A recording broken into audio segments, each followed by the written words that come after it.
श्रोताओं, एक बार फिर स्वागत है आपका मेडिकल दर्पण मीडिया हाउस के सोशल मीडिया प्लेटफॉर्म पर। और मैं अब हूं अभय सिंघल। दोस्तों, काशीपुर के अंदर मैं मौजूद हूं chemist and druggist welfare society registered Kashipur के वर्तमान सचिव योगेश बिश्नोई जी के पास। मैं इनसे जानूंगा कि इनकी एसोसिएशन का काम कैसा चल रहा है, क्या अनियमितता महसूस करते हैं ये दवा उद्योग में। 20 साल को जो ये ऐतिहासिक बंद हुआ AIOCD की तरफ से ऑनलाइन के विरोध में, इनके यहाँ पर इसका कैसा असर रहा। तो आइए मिलते हैं और बात करते हैं। बहुत ही क्या कहते हैं, सरल हृदय के स्वामी योगेश बिश्नोई जी बहुत हमारे अच्छे मित्र हैं। बिश्नोई साहब, आपका बहुत बहुत धन्यवाद जो आपने हमें समय दिया। धन्यवाद साहब, बहुत बहुत धन्यवाद आपका भी और आपकी पूरी टीम का, जो लोग यहाँ आए। सर, जरा बताएं कि आप क्या कहते हैं chemist and druggist welfare society के रजिस्टर्ड काशीपुर के वर्तमान में महासचिव हैं और अगला भी इलेक्शन जल्दी ही ड्यू है, होने वाला है। क्या किस तरह से देखते हैं आप आजकल के माहौल में, आजकल के इस दौर में बिश्नोई साहब, दवा व्यवसाय को?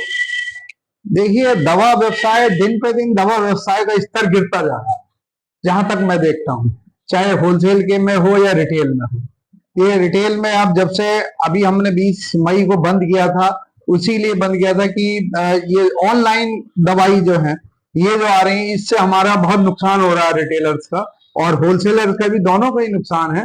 और उससे दवा का स्तर गिरता जा रहा है, कंपटीशन बढ़ता जा रहा है। ऑनलाइन 20% डिस्काउंट दे रहा है, जबकि हम लोग को मिलता ही 20% और 16% है। तो हम कहाँ से उसको पूरा करेंगे? इसलिए हमारा स्तर गिरता जा रहा है और हमारी दवाओं के जो व्यापारी हैं उनको काफी नुकसान का सामना करना पड़ा। सर, ये तीसरी बार आंदोलन हुआ है, तीसरी बार भारत बंद किया है AIOCD ने। तो आप क्या समझते हैं, कितना असर हुआ होगा वर्तमान सरकार पर आपके इस आंदोलन का?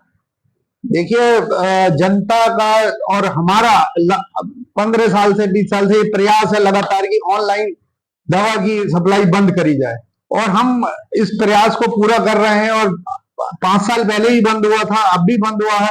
और जब तक गवर्नमेंट नहीं मानेगी, जब तक हम ये करते रहेंगे आंदोलन के, किसी तरह से ये ऑनलाइन व्यवस्था बंद हो। क्योंकि हमें जब गवर्नमेंट हमसे कहती है कि आप जब दवाई दोगे तो आप अपने यहाँ फार्मासिस्ट भी रखोगे, आप अपने रजिस्टर भी बनाओगे, आप TB का रजिस्टर बनाओगे, आप NRX का रजिस्टर बनाओगे, आप जो है किट बेचते हैं MD तो उसका रजिस्टर बनाओगे, आप हर चीज का रजिस्टर बनाओगे। और ऑनलाइन के लिए कुछ भी नहीं, ना फार्मासिस्ट है ना रजिस्टर। और आपने अभी देखा होगा पिछले 3-4 दिन में, और ये कह लीजिए 1 महीने में 3-4 जगह ऐसी नकली दवाओं की खेप पकड़ी गई है जो वो ऑनलाइन सप्लाई करते थे। सारी की सारी नकली दवा, चाहे हरिद्वार हो, रुड़की हो या और जगह भी मैंने देखा कि लगातार ये चल रहा है कि नकली दवाओं को ऑनलाइन बेचा जा रहा था। तो वो 20 का 40% भी डिस्काउंट दे देंगे।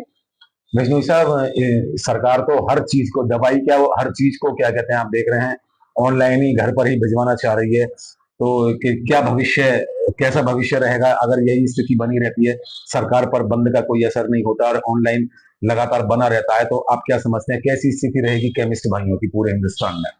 देखिए, ये ऑनलाइन सिस्टम, ये कह लीजिए कोरोना से थोड़ा ऑनलाइन सिस्टम ज्यादा हुआ, क्योंकि गवर्नमेंट ने ये कहा कि आप घर से बाहर मत निकलिए, जो मिलेगा आपको घरों से ही मिलेगा। और एक रूल भी बनाया गवर्नमेंट ने, उस समय टेम्परेरी रूल बनाया था कोरोना टाइम में, कि दवाई भी आपको घर दे दी जाएंगी। लेकिन अब ऐसा कोई माहौल नहीं है, कोरोना नहीं है, कुछ नहीं है, तो आप दवाई ऑनलाइन बंद करी जाए।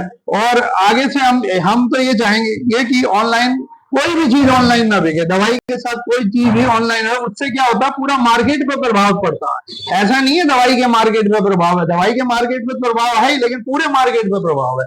तो इसलिए हम ये चाहेंगे कि जब तक ये ऑनलाइन का कोई सोल्यूशन केंद्र सरकार नहीं निकालती, जब तक हम ये प्रयासरत रहेंगे कि ऑनलाइन दवाई को बंद करा जाए और जो अपने केमिस्ट हैं उनसे ही दवाई ली जाए। दवा बनाने वाली कंपनियों को क्या संदेश देना चाहेंगे, जिससे कि दवा व्यवसाय में, जिससे कि मरीजों को सही क्वालिटी की दवाई मिले? क्या संदेश देना चाहेंगे दवा कंपनियों को, ड्रग ऑफिस को? बोल सकते हैं आप। देखिए, ये कहना तो यही चाहेंगे कि जो दवा की क्वालिटी है वो अच्छी क्वालिटी दवा कंपनी बनाए। उसमें जो है, जो मटेरियल, रॉ मटेरियल है, वो फर्स्ट का लगाया जाए, ना कि सेकंड का लगाया जाए। दूसरी बात यह है कि जो भ्रांति बहुत ज्यादा ये एमआरपी को लेकर है। एक कंपनी उसकी एमआरपी 60 रुपए कर रही है, दूसरी कंपनी 160 रुपए कर रही है उसी की। ये जो डिफरेंस है ये बहुत कम होना चाहिए। बल्कि हमारी डिमांड भी थी कि हम तो चाहते थे कि 35% मार्जिन लेके कंपनी आगे एमआरपी डालें। ये ऐसा है जिससे क्या होता है, हम लोग भी बदनाम होते हैं। मान लीजिए एक दवाई मैं बेच रहा हूँ 100 रुपए की, आगे गया वो कस्टमर को दवाई देता है वो 75 रुपए की, क्योंकि उसमें मार्जिन इतना ज्यादा है, तो इससे हम बदनाम हो रहे हैं। ये तो इसलिए हम ये चाहते हैं कि कंपनी जो है वो एमआरपी फिक्स कर दें कि इतने मार्जिन पे ही एमआरपी रखी जाएगी। सर जहां तक आपने एमआरपी की बात की, एमआरपी के बारे में तो डॉक्टर्स लोग ज्यादा कुछ कोशिश करते हैं दवा कंपनियों से, क्योंकि वो अपने काउंटर से दवाई बिकवाते हैं। तो कुछ डॉक्टर्स वगैरह को भी कोई सलाह दे दीजिए। देखिए बिल्कुल सही बात है आपकी। एक मैरोपेनम 1 ग्राम आता है 800 रुपए 900 रुपए रिस्टो का। और एक मैरोपेनम मैंने देखा तो दिल्ली से एक कस्टमर आया मेरे पास, मतलब पेशेंट आया, बोले ये 3300 रुपए एमआरपी है उसके। बोले मुझे 3300 वाला एमआरपी का ही चाहिए। बोले इससे ज्यादा फायदा होगा मुझे 3300, 900 वाले से नहीं होगा मुझे फायदा। तो इस तरह से जो हॉस्पिटल बना रहे हैं, तमाम हॉस्पिटल बना रहे हैं, अब तो हॉस्पिटल वालों ने, नर्सिंग होम वालों ने ये ट्रेडिशन कर लिया कि अपने 2 या 3 प्रोडक्ट अपने बनाएंगे, उसे लिखेंगे, जो मार्केट में मिलेगा ही नहीं, तो पर्चा वहीं आए। साक्षात्कार के अंत में कोई संदेश आप दवा व्यवसाय में देना चाहें? आपको हजारों दर्शक, हजारों श्रोता देख रहे हैं बिश्नोई साहब, AIOCD तक अपनी बात पहुंचाना चाहें तो आप बता सकते, बोल सकते हैं। देखिए मैं दर्शकों की बात तो करता ही हूँ, बाकी AIOCD तो हमारी खुद की संस्था है, वो तो इसको आवाज उठाई रही है। और समय समय पर जो है उसने जो हमारे केमिस्ट हैं, चाहे होलसेल हैं या रिटेलर हैं, उनके फायदे के लिए, उनका नुकसान ना हो, उसको आवाज उठाई है। और मैं यही कहना चाहूंगा दर्शकों से कि जो भी आप बेचें वो अच्छी क्वालिटी का बेचें, और ये जेनिक से थोड़ा परहेज करें। जेनिक भी बेचते हैं तो अच्छी क्वालिटी का बेचें और पूरे बिल पे माल बेचें। ठीक है, यही कहना चाहूंगा। धन्यवाद, बहुत बहुत धन्यवाद आपका बिश्नोई साहब, हमें समय। हाँ, दोबारा चालू करो।